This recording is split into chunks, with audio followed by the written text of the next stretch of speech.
Jabroil alayhissalom payg'ambarimizga shunchalik qo'shnichilik haqqini tushuntiradilarki, payg'ambarimiz men o'yladimki, hattoki u odam vafot etsa, qo'shnining merosiga merosxo'r bo'ladimi deb o'yladim dedilar. Merosxo'r kim bo'ladi? O'g'illar bo'ladi. Asllar bo'ladi.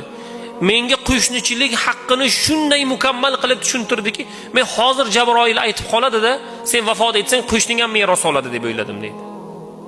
Haqiqatda bugun qo'shnilarimizga bugun beparvomiz. Qo'shnilarimizning ahvoli qanday o'zi? Ularning farzandlari qanday? Mana alhamdulillah Alloh taoloning yaxshiligi bilan maktab boshlanyapti, o'qish boshlanyapti.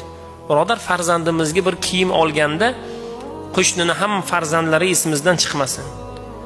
O'zimizni farzandimizga bir kitob, o'quv qurollari, o'quv anjomlar olganda qo'shnining farzandlari ham esimizdan chiqmasin. Toyinki qo'shnimiz olgan